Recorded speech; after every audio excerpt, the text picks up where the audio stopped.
સહિત વાહનોની લગતી તમામ કામગીરી માટે વાહન ચાલકોએ ફરી એકવાર હાલાકીનો સામનો કરવો પડી રહ્યો છે।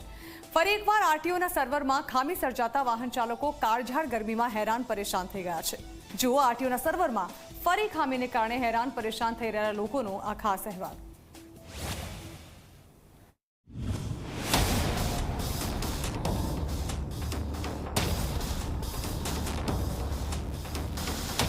કેમ વારંવાર બંધ થઈ જાય છે આરટીઓનું સર્વર? વાહન ચાલકોની આરટીઓને નથી કોઈ દરકાર? મેન્ટેનન્સના નામે કેમ સર્વર કરાય છે બંધ? આરટીઓમાં વાહન ચાલકો ધક્કા ખાવા માટે જ આવે છે?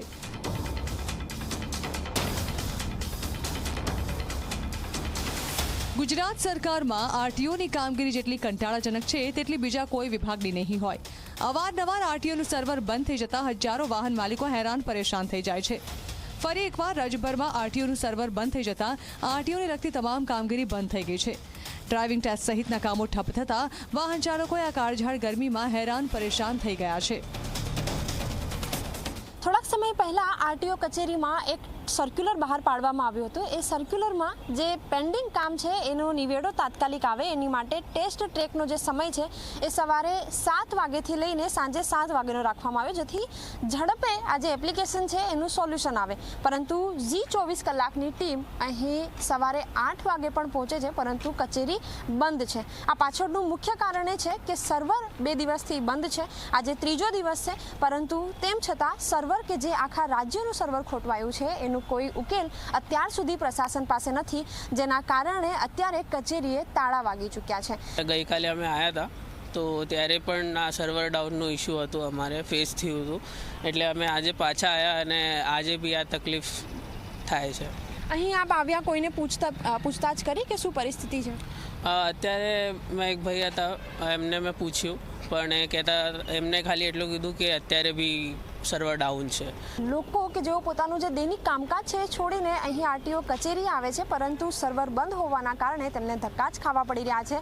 અને આ પરિણામે આ ધક્કા માત્ર 1 કે 2 દિવસ નહીં, પરંતુ વારંવાર થઈ રહ્યું છે। સર્વર વારંવાર ડાઉન થઈ રહ્યું છે, પરંતુ તેમ છતાં પ્રશાસન પાસે કોઈ યોગ્ય જે સમસ્યા છે તેનું સમાધાન ન હોય તે પ્રકારની પરિસ્થિતિ અહીં જોવા મળી રહી છે। આરટીઓની વારંવારની ભાંજગડને કારણે લાયસન્સ કઢાવું જાણે કે લોઢાના ચણા ચાવવા જેવું થઈ ગયું છે। એવું તો કેવું સર્વર છે કે જે 1 મહિનો પણ પૂરું ચાલતું નથી અને બંધ થઈ જાય છે? હજુ તો માર્ચ મહિનામાં જ 20 દિવસ સુધી સર્વર બંધ રહ્યું હતું। હવે ફરી આ સર્વરમાં ખામી સર્જાતા બંધ કરવું પડ્યું છે। દાવો મેન્ટેનન્સ તો કરાયો છે, પરંતુ અધિકારીઓ અને ટેકનોલોજીના જાણકારો મેન્ટેનન્સના નામે આખરે કરી શું રહ્યા છે? સતત 2 દિવસથી સર્વર ખોરવાઈ ગયું છે અને જેના કારણે અહીં જે લોકો છે એમને ધક્કા જ પડી રહ્યા છે। પરંતુ મહત્વની વાત એ છે કે જે આરટીઓ ટેસ્ટ ટ્રેકિંગની જે કામગીરી છે, અગાઉ આ માટે સર્ક્યુલર કરવામાં આવ્યું હતું કે સવારે 7 વાગ્યાથી સાંજે 7 વાગ્યા સુધી જે ટ્રેકિંગની જે કામગીરી છે એ કાર્યરત રહેશે, પરંતુ કારણ કે સર્વર જ 2 દિવસથી બંધ છે એટલા માટે અહીં કચેરી પણ બંધ સ્થિતિમાં છે। એ લોકો કે જેમને આરટીઓની કામગીરી માટે આવવું પડે છે, અમને લાંબો સમય રાહ જોવી પડી રહી છે, કારણ કે આ જે આરટીઓનો સર્વર છે એ બંધ છે, ખોરવાઈ ચૂક્યું છે।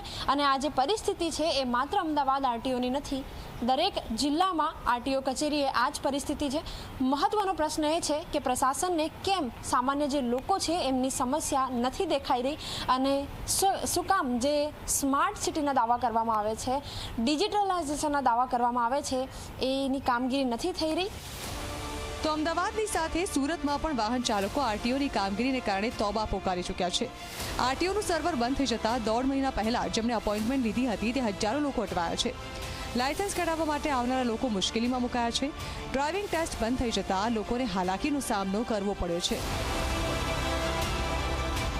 છેલ્લા 2 દિવસથી આરટીઓની ઓનલાઈન સર્વર જે છે ઠપ થઈ ગયા હતા, લોકો હેરાન પરેશાન થઈ રહ્યા છે। સીધા દ્રશ્ય જોઈ શકો છો કે સુરત આરટીઓના છે, કર્મચારીઓ મોજૂદ છે, પરંતુ ક્યાંક લોકો ઓનલાઈન જે આરટીઓની કામગીરી કરાવવા આવતા લોકો નહીં દેખાતા, કારણ છેલ્લા 2 દિવસથી આરટીઓનું સર્વર ઠપ થઈ જવાના કારણે લોકો હેરાન પરેશાન થઈ રહ્યા છે। કેટલા સમયથી સર્વર ઠપ છે, લોકો પરત ફરી રહ્યા છે? કાલે જ બંધ થયું છે અને આ ઉપરથી જે સૂચના મળી છે એ મુજબ લગાવી દીધું છે। સૂચના મળી છે અને આ મેન્ટેનન્સના કારણે શનિવાર સુધી બંધ રહેશે, એટલા માટે શનિવારથી ચાલુ થઈ જશે. લોકોએ અગાઉથી અપોઇન્ટમેન્ટ લીધી હતી, શું કહેશો? હા, એની અપોઇન્ટમેન્ટ તો એમને રીશેડ્યુલ કરી દેશે. આવી રહ્યા છે ઇન્કવાયરી માટે, શું કહે? કાલે આવ્યા હતા, બધાને જાણ કરી છે અને આ નોટિસ લગાવી દીધી છે. આરટીઓના લાયસન્સ કે કોઈ આરસી બુક મેળવવા માટે ઓનલાઈન અરજીઓ તો કરી દીધી હતી, પરંતુ તે અરજીઓ લીધા બાદ તેઓ આરટીઓ આવી રહ્યા છે અને આ સર્વર બંધ હોવાના કારણે પાછા ફરી રહ્યા છે. વાહનો સાથે જોડાયેલી તમામ કામગીરી આરટીઓમાં જ થાય છે અને આરટીઓનું સર્વર બંધ થઈ જાય તો તમામ કામગીરી અટવાઈ જાય છે. કોઈ પણ સર્વર કે ટેકનિકલ વસ્તુમાં ખામી તો આવતી રહે છે, પરંતુ વારંવાર ખામી આવે તે ઉચિત નથી. અવારનવાર ખામીને કારણે કેટલા લોકો હેરાન પરેશાન થાય છે તેનો ખ્યાલ એસી ઓફિસમાં બેસેલા અધિકારીઓને હોવો જોઈએ. Bureau report, Zee media.